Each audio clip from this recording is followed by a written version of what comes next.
السلام عليكم ورحمة الله وبركاته. ازيكم عاملين ايه؟ يا رب تكونوا بألف خير وسعادة. جمعة مباركة عليكم.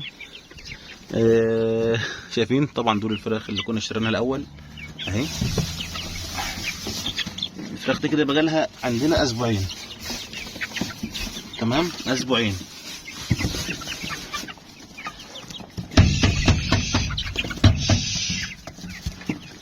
دي من الجمعة اللي قبل اللي فاتت.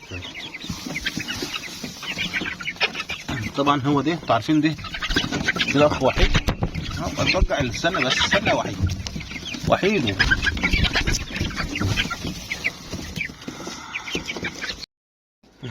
ده وحيد اهو، شايفينه؟ بسم الله ما شاء الله. بس هو بربره مش ديك، بربره مش ديك. بسم الله ما شاء الله.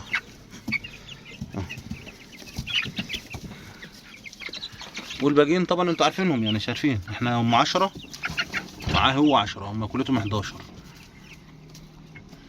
بس مشكلتهم بقى يعني الفراخ اللي بتبقى من السوق دي مبقاش طالع عندك، دي مشكلتهم في حاجه. بشوف انهم بيحبوا ينجروا في العين، مش عارف ليه بيحبوا ينجروا في العين. حاطين لهم تبن تاني اهو. هم بيحبوا التبن. الفراخ يا جماعه البلدي بيحب يلعب كده في التبن، شايفين؟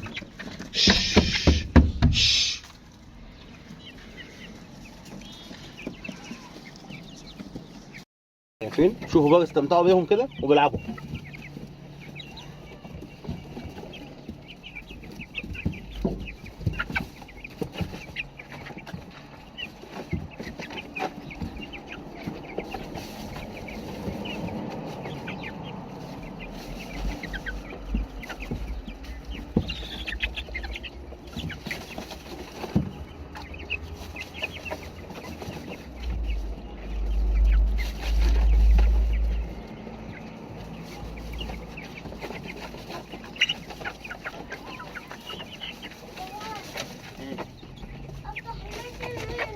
تلعب في الاسمنت دي ليه؟ مش تلعب في الاسمنت عشان ايدك مش تبوظ. تمام؟ طب ماشي، اسكت بقى.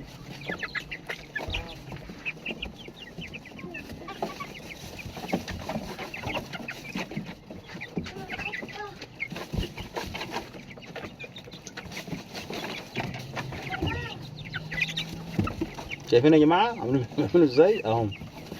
مش بيبطلوا لعب، هم اساتذه. البلدي بالذات اساتذه لعب، بيحبوا اهو. ده عينه ضربنا في عينه، عينه متبهدل، مش شايفني. حاسب يا عم، حاسب يا عم.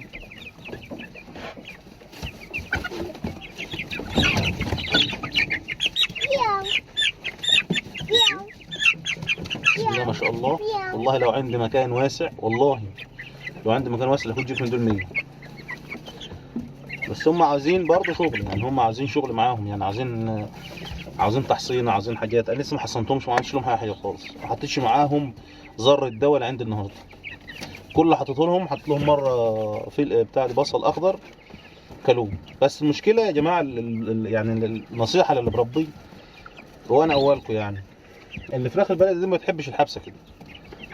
تحبس الفرخ البلدي دي يضيع منك، ده عن تجربه. طب انا لو عندي مكان من الصبح كنت هعمل الفرخ ال10 دول ولا 11 دول، كنت هتشوفوهم في الاسبوعين دول لو هم مطلوبين جد كده مرتين. ليه؟ لان الفرخ البلدي بينجي، مش زي الابيض. الابيض بينام وياكل.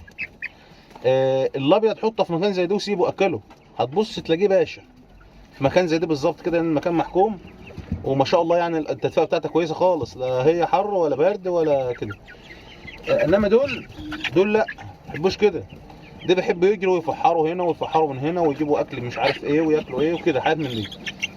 مش زي يعني شوفوا احنا الوحيد بتاعنا اللي هو الفرخ بتاعنا ده، لو لما كان مطلوب الاول كان كويس خالص، لما كان لوحده كان كويس خالص تمام.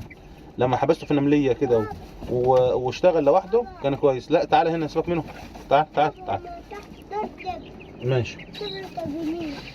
فهو دايما نصيحه يعني لاخواتنا المربين، ان دايما استنى تعالى هنا. ان دايما الفراخ البلدي بيحبوا البلد او المشعر او يعني هو اي نوع غير البط الفراخ البيضاء والساسو. بحب اللي يكون بره دايما، يحب يكون في حته واسعه، يحب يكون في حته واسعه، وتحب يتحركوا كتير لان هم اصلا طبيعتهم كده. يعني الفراخ اللي عندي اللي هي في البيض دي، اول ما جبتهم كنت جايب 95 تقريبا، وكنت طالقهم في البيت التاني ما شاء الله ما حسيتش بيهم، ما حسيتش بيهم خالص، غير لما هم حسيت ان هو انا حسيت ان في الفراخ بقى ان في بيض. تمام. دي الفراخ اللي احنا الكبيره اللي هي بقى لها اسبوعين عندي، لسه عارفهم وحطيتهم معلف. لا بابا التبين الزعتوت ده بس ده ماشي ده التبين. طيب ماشي.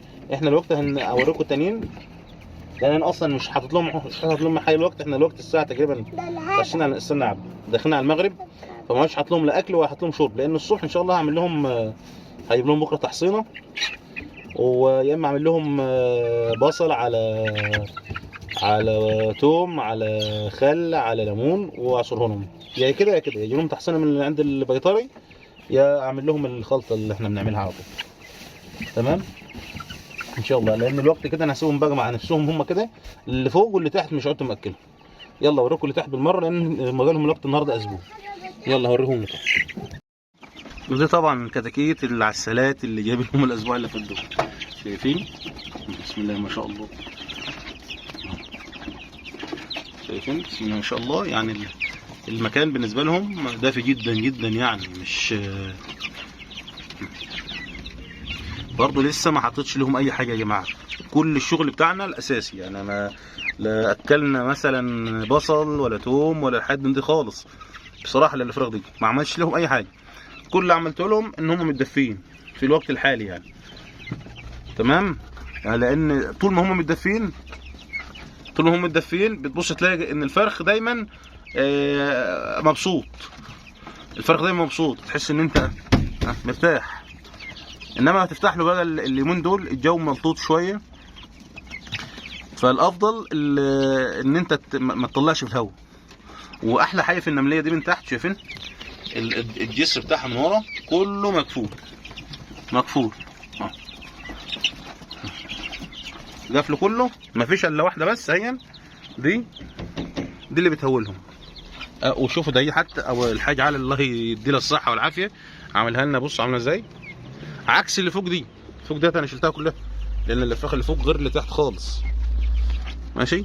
حد كان سالنا على النمليه دي اسمها، ممكن تسميها حضانه برضه، يعني هي تعتبر حضانه، بس احنا بنقول في الفلاحين برضه نمليه، يعني عادي، مش فيها اي مشكله. دي كنت شاريها من 3 سنين بالظبط، كنت شاري الواحده ب 400 جنيه. الناس اللي سالتني وانا رديت عليهم بنفس الكلام، كنت شاريها ب 400 جنيه، والحمد لله والشكر لله فعلا نفعوني. وكان عندي 2 كبار، اللي واحده دورين، وعندي واحده في البيت في اوضه الحمام اللي في البيت في البلد، وواحده تانية. بصراحه ما نستغناش عنهم، انا ما بستغناش عنهم ابدا، لان انا اوعى تلاقي امي والجيران وكل الناس كده بالطريقه دي يعني. بسم الله ما شاء الله. شايفين اهم، احنا وقت الفراخ دي بقى لنا اسبوع، طبعا اختلف اسبوع عن دلوقتي. وان شاء الله برضه زي ما قلت لكم، دول لو مطلوقين في اوضه مثلا، اوضه كبيره مثلا 4 في 4 ولا 3 في 4 او كده، او 2 في 2 حتى، بتبص تلاقي الوضع مختلف. لان دايما الفرخ البلدي بيحب الجري. انت هتشوفون الوقت بحط لهم شويه التبن، هتشوفوا يعمل فيهم ايه، هوريه لكم حالا حالا. شوفوا يا جماعه، هسيب لكم الفيديو، شوفوا هم يعملوا ايه.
شايفين؟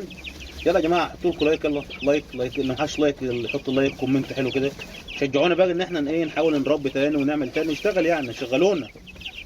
يلا يا جماعه عايزين تشجيع منكم كده ان شاء الله، كل الناس تعمل لايكات، كل اللي ما اشتركش في القناه اشترك، وعايزين نعلى بالفيديو يعني، يا ريت نعلى بالفيديو عشان خاطر يعني لو في معلومه ولا في حاجه حد يستفيد منها. شايفين ايه اللي بيحصل دلوقتي؟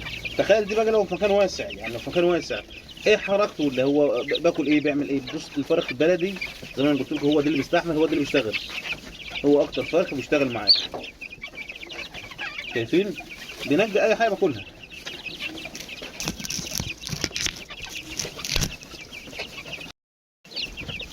اي حاجه بينجيها ياكلها. شايفين اهو الفرخ الابيض بينام خلاص، هو بياكل العلف اللي بتحطه له، بيشرب بينام. انما دي ما شاء الله عليه شغال على طول. وانا بحب تربيه الفراخ البلدي جدا جدا على فكره، ان كان البط البلدي او الفراخ البلدي. بس البط البلدي من صغره كده بيعوز شويه حاجات يا تدفئه ومش عارف ايه، دي اللي بتخلي الواحد يزهق منه.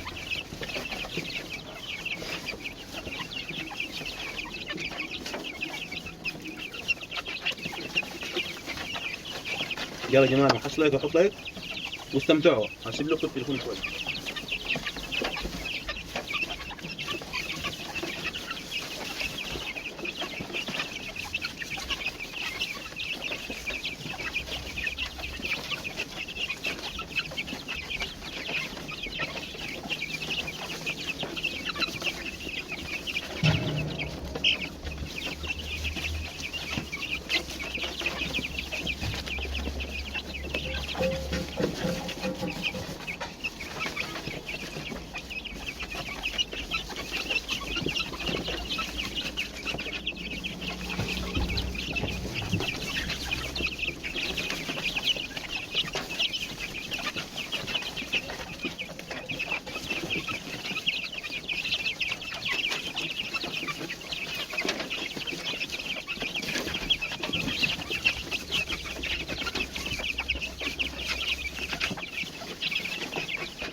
ايه رايكم؟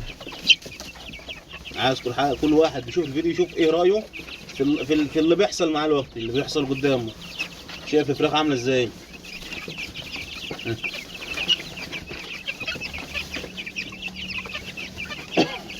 دول عندي بقول كده يا جماعه اسبوع، عندي من يوم الجمعه اللي فاتت. انا جايبهم قدامكم وانتم عارفين، لما جبتهم صورتهم يوم الجمعه اللي فاتت بالظبط كان عندي، والنهارده الجمعه.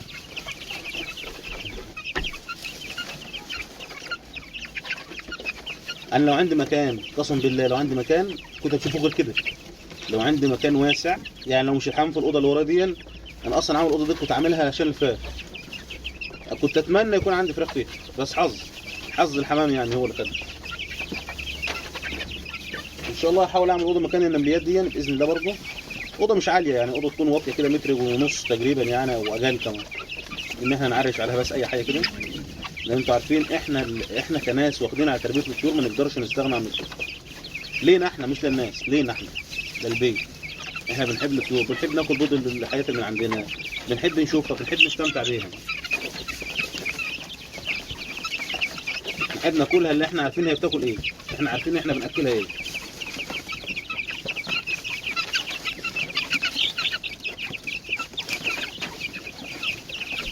يا رب تكونوا استمتعتوا معايا في الفيديو، وان شاء الله استنوا مني فيديوهات جديده باذن الله. نحاول يعني، بس انا مش برضه اعمل فيديوهات كل يوم، على ان ما عنديش، انتوا عارفين يعني ما عنديش الحاجه اللي اعمل لها فيديوهات كل يوم زي الطيور. زي الاول كنت مثلا في البلد كنت ممكن اعمل كل يوم، لان كان عندي فراخ، عندي بط، عندي رومي، عندي حمام، عندي وز، عندي كل حاجه. بس الوقت ما فيش، مش عارفين يعني الوضع في ايه. بس الحمد لله وشكر الله، باذن الله الامور هتتظبط وهتكون نفس الوضع الاولاني باذن الله. ادعونا كده ربنا ييسر لنا حالنا ويكفينا شر ولاد الناس الحلوه يعني، وربنا يكرمنا باذن الله ويكرمكم معانا، ونزيد باذن الله ونعمل لكم شغل كويس.